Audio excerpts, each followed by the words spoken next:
नमस्कार मित्रों, Shukla ji UP 32 channel में आपका स्वागत है। और आज हम इस वीडियो में मित्रों बात करेंगे, एक बार वनवास काल में श्री राम जानकी के साथ बैठे हुए थे, आपस में चर्चा कर रहे थे। चर्चा के दौरान श्री राम जी ने 3 विशेष गुण गिनाए और पत्नी होने के नाते पति को कर्तव्य पथ पर समस्त शिक्षाया रहस्यपूर्ण सम्मति दी, जो कि बहुत ही रोचक अर्थपूर्ण प्रसंग है मित्रों। तो आप इस पे देखिए, और जो लोग मित्रों नए हों वो चैनल को सब्सक्राइब कर लें, और जो पहले से जुड़े हुए हैं वो लाइक एवं कमेंट अवश्य करें मित्रों। तो आगे हम बढ़ते हैं। चित्रकूट में लगभग 11 वर्ष भगवान राम लक्ष्मण व जानकी के साथ बिताए। इस दौरान अनेक ऋषियों मुनियों से भेंट किया। इसी कड़ी में सरभंग, सुतीक्ष्ण आदि मुनियों ने राक्षसों द्वारा उनके यज्ञों व साधना में विघ्न बाधाओं को बताया। राक्षसों द्वारा मारे गए धर्मपरायण मुनियों के कंकाल आदि भी दिखाए। श्री राम से रक्षा की बात कही। द्रवित होकर श्री राम जी ने राक्षसों के विनाश का संकल्प लिया। राक्षसों के अंत का संकल्प करते हुए श्री राम जी से सीता जी ने मधुर वाणी में इस प्रकार कहा, आर्यपुत्र, यद्यपि आप महान पुरुष हैं, तथापि अत्यंत सूक्ष्म विधि से विचार करने पर आप अधर्म को प्राप्त हो रहे हैं। जब आप काम जनित व्यसन से आप सर्वथा निवृत्त हैं, तब आप इस अधर्म से भी बच सकते हैं। इस जगत में काम यानी कामना या इच्छा से उत्पन्न होने वाले 3 व्यसन होते हैं। नंबर 1 मिथ्या भाषण, नंबर 2 पर स्त्री गमन, और नंबर 3 बिना बैर के दूसरों से क्रूरतापूर्ण बर्ताव करना। तो इनमें से पहला झूठ बोलना आपने कभी भी नहीं किया है, ना ही भविष्य में संभव है, क्योंकि आपके इक्ष्वाकु कुल में राजा हरिश्चंद्र जैसे सत्यनिष्ठ राजा हुए हैं। दूसरा पर स्त्री गमन, धर्म का नाश करने वाली यह कुत्सित इच्छा ना आप में कभी हुई ना कभी होगी। आप अपनी धर्म पत्नी में अनुरक्त रहने वाले धर्मनिष्ठ सत्य प्रतिज्ञ पिता की आज्ञा पालन करने वाले, मुझे विश्वास है आप जितेंद्रिय हैं। तीसरा बिना बैर हिंसा, दूसरे के प्राणों की हिंसा रूप जो भयंकर दोष है, उसे लोग मोहवश बिना बैर विरोध के ही किया करते हैं। वही दोष अब आपके सामने उपस्थित है। वीरवर, आपने दंडकारण्य निवासी ऋषियों की रक्षा के लिए युद्ध में राक्षसों का वध करने की प्रतिज्ञा की है। इसी के लिए आप भाई के साथ धनुष बाण लेकर दंडक वन की ओर प्रस्थावित हो रहे हैं।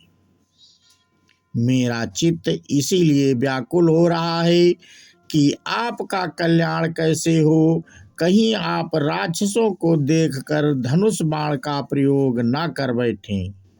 आपका सीधा विरोध उन राक्षसों से नहीं है, और क्षत्रिय के पास शस्त्र हो तो उनके बल पराक्रम को शास्त्र उद्दीप्त कर देता है। वीरवर बिना अपराध के किसी को मारना संसार के लोग अच्छा नहीं समझेंगे। अपने मन और इंद्रिय को बस में रखने वाले क्षत्रिय वीर वन में संकट में पड़े प्राणियों की रक्षा करें। इतना ही प्रयोजन धनुष बाण लेकर वन में आने का है, अन्यथा कहाँ शास्त्र धारण और कहाँ वनवास। शस्त्र के साथ होने पर बुद्धि किस प्रकार विचलित होती है, दूषित होकर अधोगति को प्राप्त होती है, इससे संबंधित कथा का स्मरण आपको करती हूँ। सीता जी ने कथा प्रसंग बताते हुए कहा कि हे महाबाहु, पूर्व काल की बात है कि किसी वन में मृग पक्षी आदि बड़े आनंद से रहते थे। वहीं एक सत्यवादी पवित्र तपस्वी भी निवास करते थे। उनकी तपस्या में विघ्न डालने हेतु सचीपत इंद्र योद्धा के रूप में वहां तलवार लेकर आए। उन्होंने उनके आश्रम में अपनी तलवार को धरोहर के रूप में रख दिया। अब वे तपस्वी उस खड़ग की रक्षा के लिए सदा उसे अपने साथ रखने लगे। कहीं भी जाते साथ में खड़ग भी ले जाते। पहले तप ही जिनका धन था, वे शस्त्र साथ में ढोते हुए धीरे धीरे उनकी बुद्धि में क्रूरता आने लगी और वे तपस्या छोड़कर रौद्र कर्म में तत्पर हो गए। तलवार की शक्ति ने उन्हें हिंसक प्रवृत्ति की ओर खींच लिया था। उस शस्त्र के सहवास से उन्हें नरक जाना पड़ा।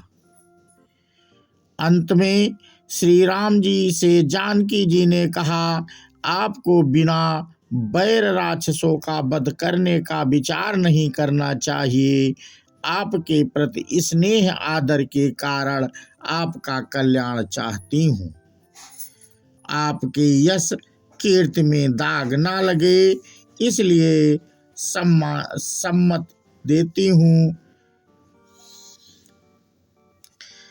कहाँ तो सब प्राणियों पर दया करना रूपी तप और कहाँ हिंसामय कठोर कर्म। अतः आपको भी वनवास काल में अहिंसामय धर्म का पालन करना चाहिए।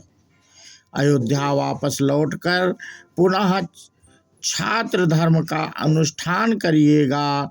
अयोध्यावासी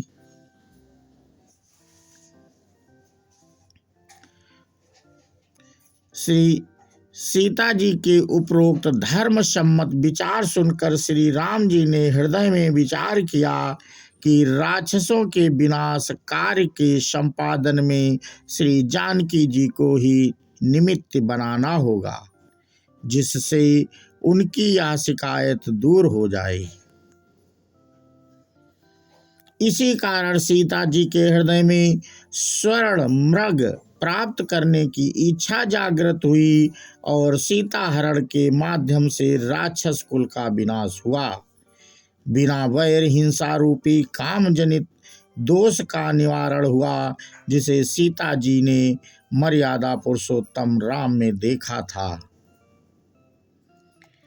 तो मित्रों, हमने वनवास के समय सीता जी ने श्री राम जी से कुछ वचन कहे थे, उस पे वीडियो बनाया मित्रों।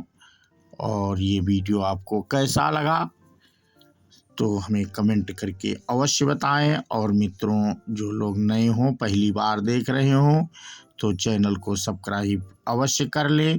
हम ऐसे धार्मिक वीडियो मित्रों हमेशा लाते रहते हैं। तो अपना वीडियो समाप्त करते हुए एक कड़ी ज्ञान की ओर और चलती हुई और भक्ति मार्ग की तरफ मित्रों हम ऐसे ही एक एक कड़ी करके आगे बढ़ रहे हैं। और हमारे साथ चैनल पे जुड़े रहिए। हमारा एक वीडियो धार्मिक डेली अवश्य आता है और इसी तरीके से छोटा छोटा ज्ञान प्राप्त करके मित्रों हम लोग आगे बढ़ते रहेंगे। तो अपना वीडियो यहीं पे समाप्त करते हुए और एक जयकारा लगाते हैं, बोलो सियावर रामचंद्र की जय, हनुमान की जय। जय हिंद, जय भारत, वंदे मातरम।